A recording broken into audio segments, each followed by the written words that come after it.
Fix এডুকের YouTube চ্যানেলে আপনাদের সকলকে স্বাগত। আজকে একটা জাতীয় রাজস্ব বোর্ড কর্তৃক একটা প্রেস রিলিজ দেওয়া হয়েছে, যেখানে সারা দেশের সকল ব্যক্তি করদাতার একটা জিনিস খেয়াল করবেন, সারা দেশের সকল ব্যক্তি করদাতার ইন্ডিভিজুয়াল ট্যাক্স পেয়ার্স অনলাইনে আয়কর রিটার্ন দাখিল বাধ্যতামূলক করার প্রসঙ্গে জাতীয় রাজস্ব বোর্ড একটা নির্দেশনা প্রদান করা হয়েছে।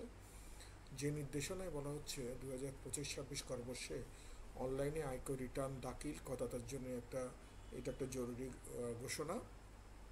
জাতীয় রাজস্ব বোর্ড 2025-2026 করবর্ষ থেকে সকল ব্যক্তি শ্রেণী করদাতার জন্য অনলাইনে আয়কর রিটার্ন দাখিল বাধ্যতামূলক করার জন্য একটা সিদ্ধান্ত নিয়েছেন। এই নির্দেশনার লক্ষ্য হলো কর প্রক্রিয়াকে আরও সহজ, স্বচ্ছ ও দক্ষ করে তোলা।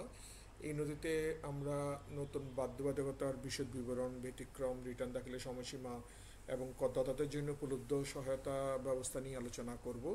এটা চেষ্টা করব জিনিসগুলোকে একটু আপনাদের সামনে উপস্থাপন করার জন্য, কীভাবে করদাতাগণ এই যে রিটার্ন, নতুন অনলাইনে রিটার্ন দাখিলের যে নির্দেশনাটা সেটা কীভাবে পূরণ করবেন।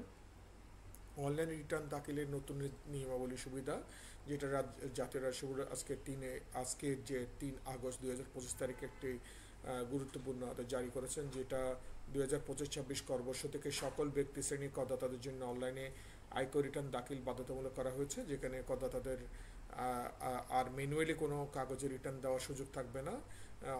সবসময়ই ওনাদেরকে ডিজিটালি বাংলাদেশের যে লক্ষ্য পূরণ আছে সেই লক্ষ্য পূরণের লক্ষ্যে ওনারা অনলাইনে রিটার্ন দাখিল করবেন এবং অনলাইনে www.etax.nbr.gov.bd-তে গিয়ে অনলাইনে রিটার্ন দাখিল করতে হবে। সেক্ষেত্রে কিছু ব্যতিক্রম আছে। যারা 65 বছর বা তার বেশি বয়সী ব্যক্তি আছেন ওনাদের জন্যে এই অনলাইনে রিটার্ন দাখিল না করলে চলবে, ওনারা ম্যানুয়ালি রিটার্ন দাখিল করতে পারবেন।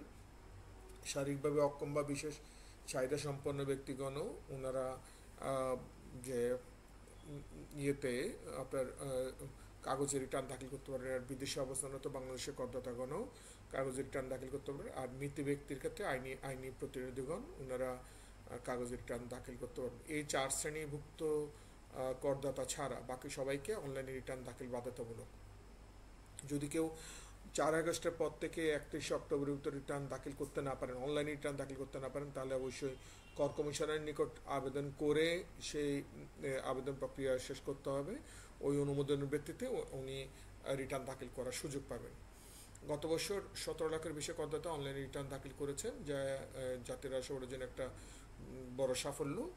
আর অনলাইনে যদি কর পরিশোধ করতে হয় তাহলে সেটা ব্যাংক ট্রান্সফারের মাধ্যমে করতে পারবেন, ডেবিট বা ক্রেডিট কার্ড ইউজ করে, অথবা মোবাইল, বিকাশ, নগদ এবং এমএফএস, অন্যান্য এমএফএস যেগুলো আছে সেগুলোর মাধ্যমে আপনারা কর বাকি থাকলে সেই করগুলো পরিশোধ করতে পারেন। এছাড়া জাতীয় রাজস্ব বোর্ড করদাতাদের সহায়তার জন্য সর্বাত্মক প্রস্তুতি নিয়েছে। এক্ষেত্রে এনবিআর হেল্পলাইন আছে, কল সেন্টার আছে এবং অন্যান্য প্ল্যাটফর্মের মাধ্যমে যে কোনো উত্তর দিতে, এবং আপনারা চাইলে আমাকেও জিজ্ঞেস করতে পারেন। আমি চেষ্টা করবো আপনাদের জিজ্ঞাসাগুলোর উত্তর দেওয়ার জন্য।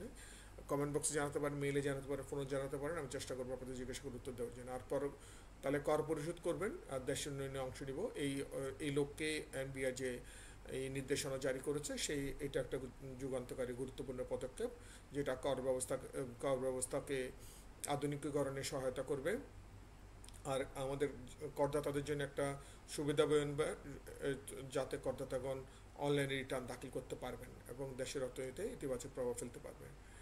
আর গুরুত্বপূর্ণ যে জিনিসগুলো সেটা হচ্ছে আপনারা এনবিআর ওয়েবসাইটে গিয়ে etax.nbr.gov.bd-তে গিয়ে আপনারা অনলাইন রিটার্ন দাখিল করতে পারবেন।